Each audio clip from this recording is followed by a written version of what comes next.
Conseguiu pegar o sentido? Aprofundando agora mais no tema, eu quero pegar você agora, levá-lo nas asas da imaginação, levá-lo nas asas da história e mostrar o perigo e as consequências de uma obra mal feita ou mal elaborada, ou que deveria ter sido acompanhada e não foi acompanhada.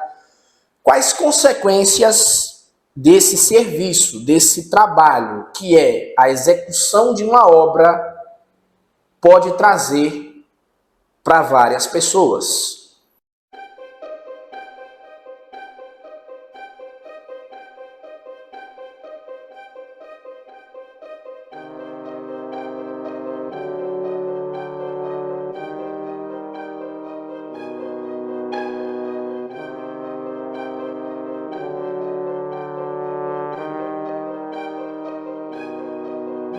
Na madrugada do dia 22 de fevereiro de 1998, uma parte do Rio de Janeiro vivia as alegrias tradicionais de mais uma noite de carnaval.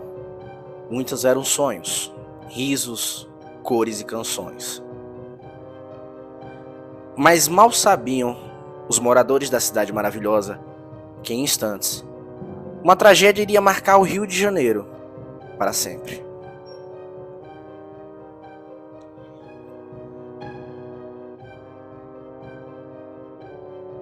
Deve ter um grande desfile pela frente. Mas antes, vamos ter novas informações sobre o desabamento que aconteceu na madrugada de sábado para domingo na Barra da Tijuca, zona oeste do Rio de Janeiro. Você vai ter informações agora com o repórter André Rodi.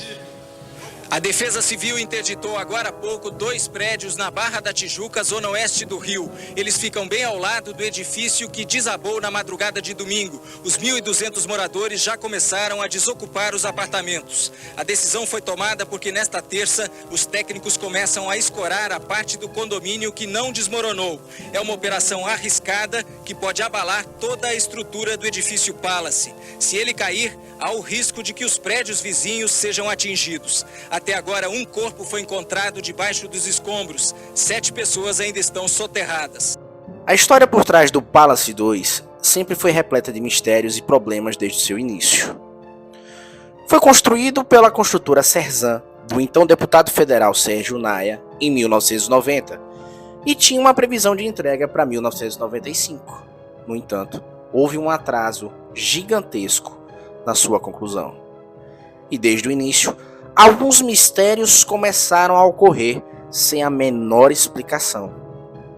Segundo antigos moradores, em 1996, o edifício foi interditado pela Defesa Civil após ter morrido um operário ao cair no fosso do elevador que apresentava defeito. A construtora, ao seu turno, já havia sido processada 4 vezes em virtude da má construção do prédio, que não havia recebido nem sequer o habites da prefeitura. O primeiro desmoronamento ocorreu às 3 horas do dia 22 de fevereiro de 1998, quando os pilares 1 e 2 do edifício, onde haviam 44 apartamentos, simplesmente desabaram. 8 pessoas morreram como resultado do incidente.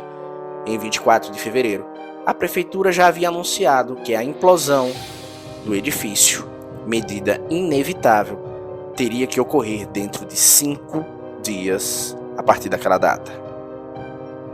Mas antes de adentrarmos na análise sobre a tragédia do Palace 2, a história de um dos protagonistas dessa tragédia chama a atenção por vários pontos. Estamos aqui falando da história do então proprietário da construtora Cerzan, engenheiro civil de formação, que, no final das contas, acabou culpando toda uma equipe técnica formada por engenheiros e arquitetos.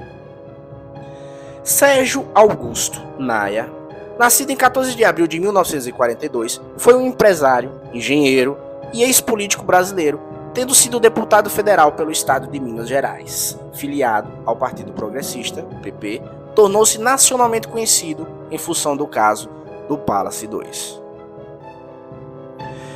Terceiro entre 9 filhos de uma família de classe média, formou-se engenheiro no final dos anos 60 em Juiz de Fora e mudou-se para Brasília, onde muitos empresários da construção civil naquela época faziam vultuosas fortunas.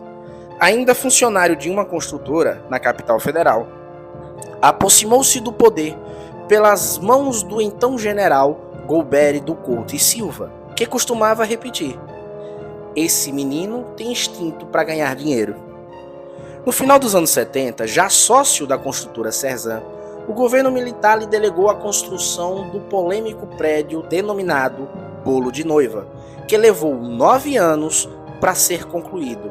Foram 9 anos de obras cheias de problema e com muito consumo de dinheiro público. No governo João Figueiredo, associou-se ao empresário Paulo Otávio, à época genro do ministro da Marinha, Maximiliano da Fonseca, para a construção de um hotel, o St. Paul, onde a Marinha adquiriu 40 dos 272 apartamentos. Em 1986, tentou uma vaga para a Assembleia Constituinte pelo PMDB de Minas Gerais, mas obteve apenas a suplência. Todavia, a sorte sorriu ao seu favor, pois veio a assumir a vaga no ano seguinte devido à cassação de um deputado por excesso de faltas. Seus negócios, então, prosperaram ainda mais. Em 89, enquanto seu amigo Leopoldo Bessone, também deputado do PMDB mineiro, era ministro da Reforma e Desenvolvimento Agrário, vendeu a esse ministério um prédio de 21 andares. Observação: 7 dos quais foram interditados pelo Corpo de Bombeiros devido à falta de infraestrutura. A compra foi desfeita, mas as parcelas já pagas ainda não haviam sido recuperadas quase 10 anos depois.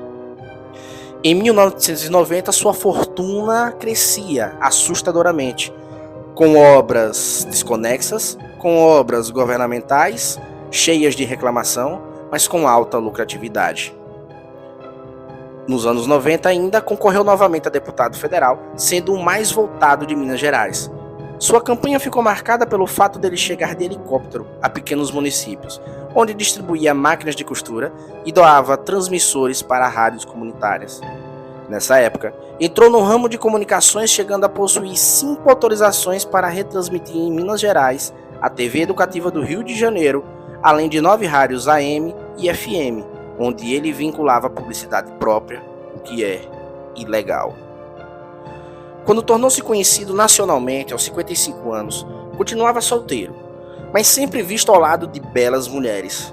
Considerado um workaholic, dormia 5 horas por dia, estava sempre cercado de seguranças e tinha fama de ser truculento, chegando a agredir o então deputado federal Agostinho Valente, que o acusara de envolvimento com o narcotráfico.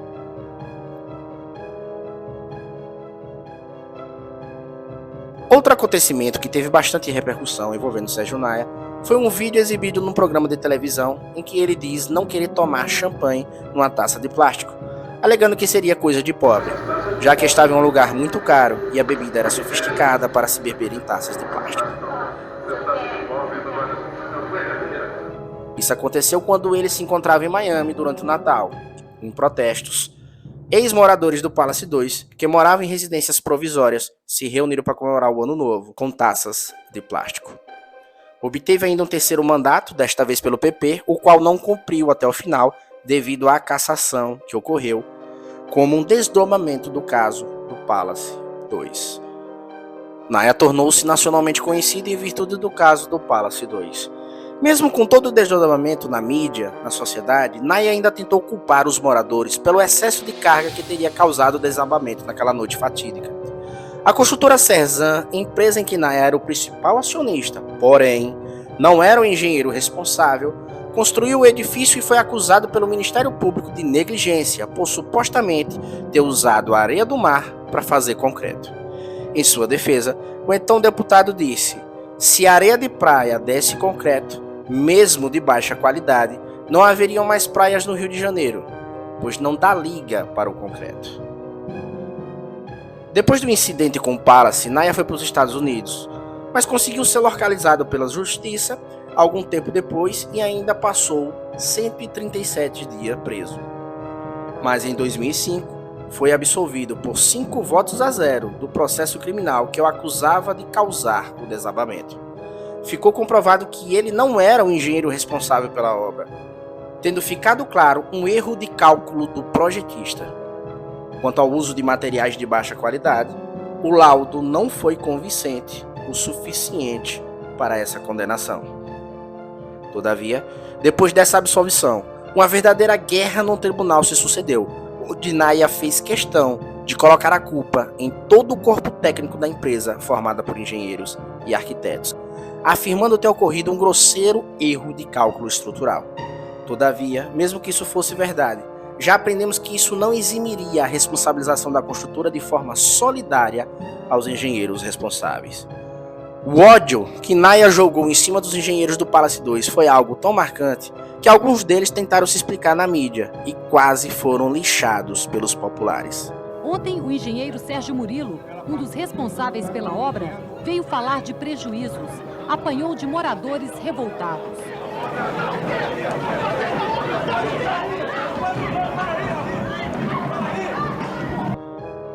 Portanto, fica aqui um aviso. Cabe ao profissional ficar extremamente atento na elaboração de seus trabalhos, principalmente em relação a edifícios de grande porte, que necessitam de uma grande responsabilidade pelo engenheiro e arquiteto da obra, sob pena de evitar quaisquer danos à estrutura, como o desabamento ocorrido no caso citado, que, infelizmente, não é um caso isolado.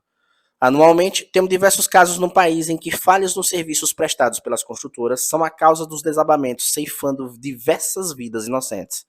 A atividade de arquitetura e engenharia exige uma grande cautela na execução dos serviços, que, se feito de maneira errônea, poderá inclusive causar danos irreparáveis. Infelizmente, histórias como essas acontecem todos os dias. Há um brocado popular que diz o seguinte: com a experiência do meu vizinho, eu encurto o meu caminho. A experiência malfadada de empreendimentos como esses, que acabam tendo as suas estruturas abaladas, vindo ao chão e até mesmo com vítimas, deve servir de exemplo para todo engenheiro e todo arquiteto acerca da importância da sua atividade de trabalhar um projeto bem feito para uma edificação, acompanhar aquela execução, analisar se aquela execução está seguindo os critérios legais e técnicos que possibilitem garantir a futura segurança do edifício. Observar ali se os materiais empregados têm um mínimo de qualidade e de sustentabilidade, especialmente se o engenheiro ou arquiteto está contratado para acompanhar a execução daquela obra. Isso tudo lhe vincula.